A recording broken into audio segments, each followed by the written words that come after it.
آخری دو صورتیں یہ گویا کہ قرآن مجید کے اختتام پر دو پہرے دار ہیں۔ یہ دو صورتیں ہیں کہ جو اصل میں مدنی صورتیں ہیں، نازل ہوئی ہیں مدینہ منورہ میں، اور ان کا زمان نزول کے اعتبار سے شان نزول بھی ہے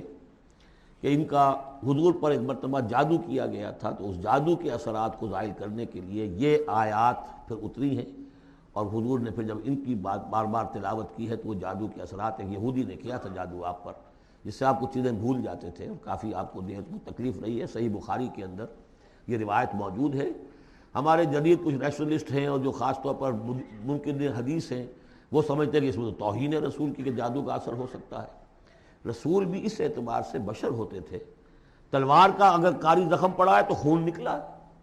اور خون نکل گیا ہے تو زوفتاری ہوا ہے، زوفتاری ہوا تو بے ہوشی بھی ہوئی ہے۔ یعنی یہ جسم جو ہے ان کا، اس کے اعتبار سے جو بھی بخار آپ کو چڑھا ہے، بخار میں تکلیف ہوئی ہے، عالم نزع میں نہایت شدید تکلیف ہوئی ہے، تو اس حوالے سے یہ نہ سمجھیے کہ وہ بشریت کے جو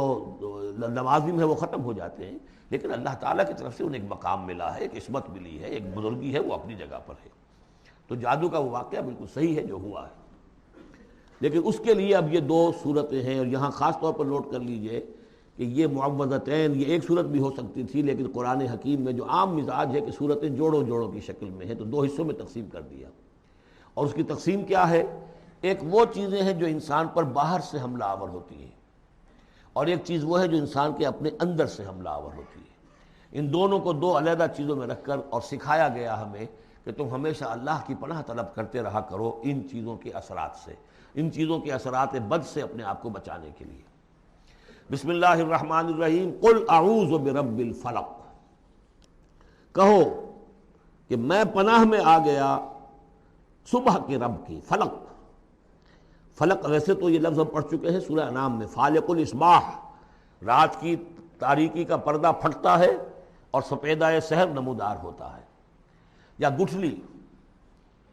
فالق الحب والنوائب، تو وہ جو گٹھلی ہوتی ہے وہ بھی پھٹتی ہے تو اس میں سے دو پتیاں نکلتی ہیں تو درخت بنتا ہے۔ اس اعتبار سے فلق سے مراد یہاں صرف صبح نہیں ہے، بلکہ جو اگلی صورت میں آ رہا ما خلق، جو بھی کچھ اس کائنات میں اس نے پیدا کیا ہے در حقیقت وہ عدم کا پردہ چاک کر کے اس کو وجود بخشا ہے۔ عدم سے، عدم محض سے، کریشن ایکس نیہیلو، بغیر کسی شے کے کسی شے کو بنانا۔ تو قل اعوذ برب الفلق من شر ما خلق، میں پناہ میں آتا ہوں اس کی تمام مخلوقات کی پناہ سے۔ اب آپ غور کیجئے، مخلوق ظاہر بات ہے خالق کی طرح کامل تو نہیں ہو سکتی، مخلوق کے اندر کوئی نہ کوئی پہلو جو ہے وہ کمی کا، تقصیر کا، نقص کا رہ جائے گا۔ تو گویا کہ ہر مخلوق میں شر کا پوٹینشل ایلیمنٹ موجود ہے۔ یہ دوسری بات ہے کہ اللہ تعالیٰ کسی کو سہارا دے دے، کسی کو اپنی طرف سے عصمت عطا کر دے، اپنی طرف سے خصوصی پروٹیکشن عطا کر دے، پوٹینشلی خلق جو ہے وہ گویا کہ مستلزم ہے، اس کے ساتھ شر کے اندر کا پہلو موجود ہوگا۔ قل اعوذ برب الفلق من شر ما خلق، یعنی وہ شر جو ہے خود اپنی جگہ پر کوئی علیحدہ مستقل وجود رکھنے والی شے نہیں ہے، بلکہ وہ شر جو ہے خلق کے اندر جو کمی کا پہلو ہے۔ جیسے ہم نے انسانوں کے بارے میں پڑھا، خلق الانسان من عجل، انسان کی سرشت میں جلد بازی ہے۔ خلق الانسان ضعیفا، انسان کمزور پیدا کیا گیا ہے۔ وہ جو اس کا ہے، جو اس کا فطرت والا پہلو ہے، جو روحانی پہلو ہے، وہ تو ہے انا خلقنا الانسان فی احسن تقویم، لیکن جو یہ حیوانی پہلو ہے اس کا جو مادی وجود ہے، اس میں تو ضعف بھی ہے۔ ان الانسان خلق ہلوعا اذا مسہ الشر جزوعا واذا مسہ الخیر منوعا، تو یہ تمام چیزیں جو ذہن میں رکھیے۔ قل اعوذ برب الفلق من شر ما خلق، جو بھی مخلوقات ہیں ان میں سے جو بھی شر کا پہلو ہے میں اس سے اے پروردگار تیری پناہ میں آتا ہوں۔ ومن شر غاسق اذا وقب، خاص طور پر یہ رات کو ڈھانپ لینے والی جو ہے رات، اندھیرا، یہ ظاہر بات ہے اسی پھر رات کے پردے میں چوری بھی ہے، ڈاکہ بھی ہے، اسی میں پھر غول بیابانی جو ہیں، شیاطین جن ہیں، ان کا بھی جو حرکتیں ہوتی ہیں، پھر یہ ساری چیزیں جو ہے اسی کے سلسلے من شر غاسق اذا وقب، سانپ بچھو وغیرہ بھی اسی وقت نکلتے ہیں۔ ومن شر النفاثات فی العقد، اور جو عورتیں گانٹھیں باندھ کر پھونکے مارتی ہیں، یہ جو بھی ٹونے ٹوٹکے ہوتے ہیں اور اس کی وجہ سے لوگوں کو نقصان پہنچایا جاتا ہے، گویا کہ یہ بھی اس کے اندر بھی کوئی حقیقت ہے، یہ سفلی عملیات بھی ہیں، ان کے بھی اثرات ہیں۔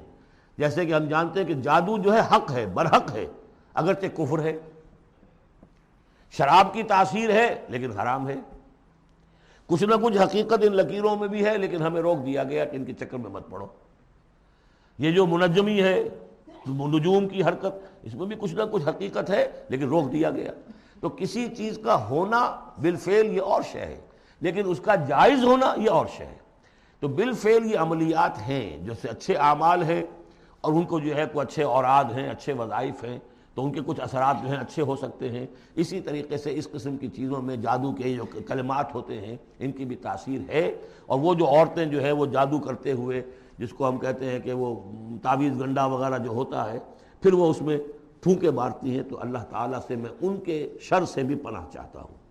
وَمِن شَرِّ حَاسِدٍ إِذَا حَسَدَ، اور حسد کرنے والے کے شر سے بھی میں اللہ کی پناہ طلب کرتا ہوں، جبکہ وہ حسد اپنا استعمال کرے۔ اگر حسد ہے دل کے اندر ہے تو بات اور ہے،